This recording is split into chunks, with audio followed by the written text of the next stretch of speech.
Rebecca নামের এক টুনি বউয়ের স্বামী কম বয়সেই মারা গেল। তার এক ছোট্ট ছেলে ছিল। সেই ছেলেকে সে অনেক কষ্টে বড় করেছে। ছেলের চাকরি হয়েছে, ছেলে এখন শহরে চাকরি করে। রেবেকা এবং তার ছেলের বউ গ্রামেই থাকতো। আর রেবেকা ছিল ভীষণ কিপটে। রেবেকা তার ছেলের বউকে টুনি বউ বলে ডাকতো। টুনি বউ, কোথায় তুমি? জি মা, বলুন কি হয়েছে? তোমাকে দেখছি বাজার করতে পাঠানোই যাবে না।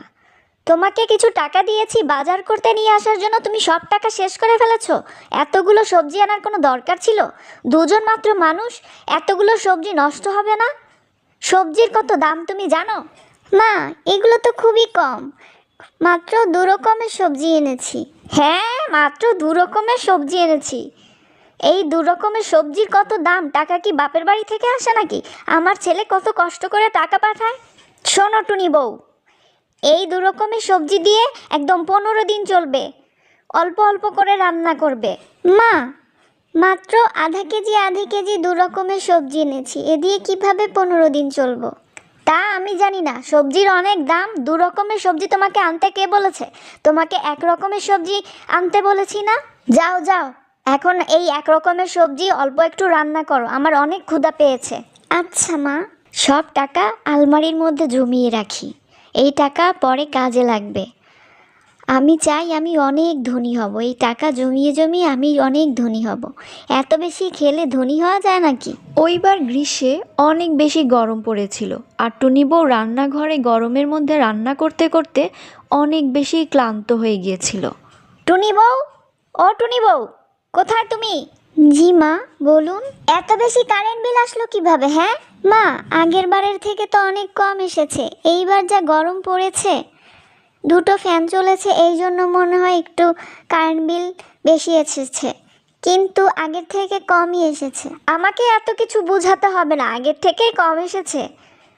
এখন থেকে এই ঘরে শুধু একটা ফ্যানই চলবে। এরপর থেকে শুধুমাত্র রেবেকার ঘরেই ফ্যান চলতো। আর গরমের মধ্যে টুনি বউ রান্না করতে করতে অনেক বেশি ক্লান্ত হয়ে গেল। হঠাৎ একদিন অজ্ঞান হয়ে পড়ল। ও টুনি বউ, কি হয়েছে? কি হয়েছে? যাই যাই, একটা ডাক্তারকে ডেকে নিয়ে আসি। কিন্তু ডাক্তার আনতে তো অনেক খরচ, কোথায় যে কম দামে ডাক্তার পাই। কি হলো ডাক্তার, ও এরকম অজ্ঞান হয়ে গেল কেন? ও অনেক কম খাওয়া দাওয়া করে, ওর শরীরে কোনো পুষ্টিই নেই, আর এই গরমের মধ্যে ক্লান্ত হয়ে অজ্ঞান হয়ে গিয়েছে। আমি কিছু খাবার আর ওষুধে লিখে দিয়েছি, আপনি ওগুলো এনে ওকে খাওয়ান, 3-4 দিনের মধ্যে ঠিক হয়ে যাবে। ডাক্তার, এই ওষুধগুলোর দাম কত? তেমন বেশি না, 1000-1200 টাকা। আর ডাক্তার, আপনাকে কত দিতে হবে? আমি গ্রাম্য ডাক্তার তো, আমার বিল বেশি না, আমাকে শুধু 100 টাকা দিলেই হবে। 1000-1200 টাকার ওষুধ আনতে হবে, আবার শাকসবজি বেশি বেশি খাওয়াতে হবে, আবার ডাক্তারকে 100 টাকা দিয়েছি? এত আমি পারবো না, এত টাকা আমার নেই।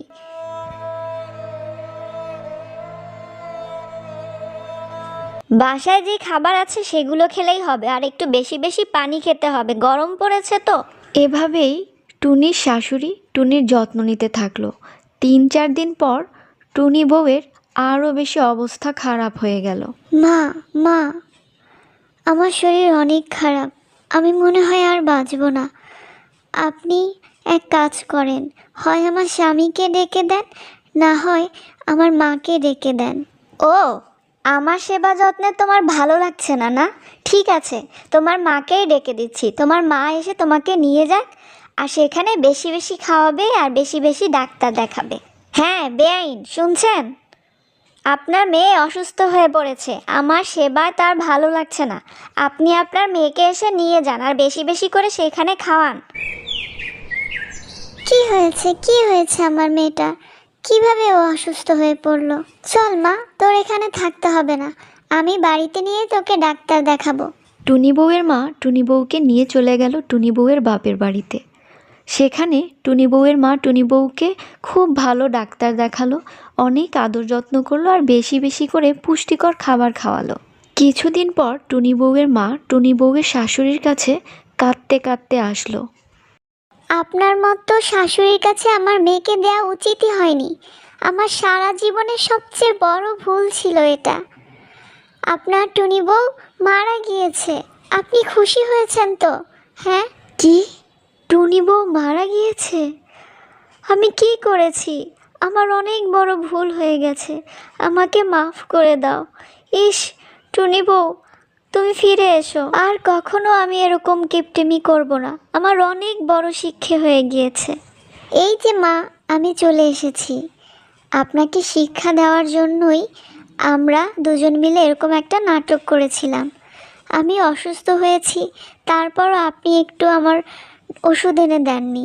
আমি তো মরেও যেতে পারতাম। এই জন্য আমি আর আমার মা মিলে এরকম একটা নাটক করেছি। আমি অনেক দুঃখিত, আমার অনেক বড় শিক্ষা হয়েছে। আমি আর কখনো এরকম করব না, আমাকে মাফ করে দাও। এই যে আপনার টুনি বউকে রেখে গেলাম, এরপর থেকে যেন আমার মেয়ে সুস্থ ভালো থাকে। আমি চাই আপনারা সবাই মিলে একসাথে ভালো থাকেন।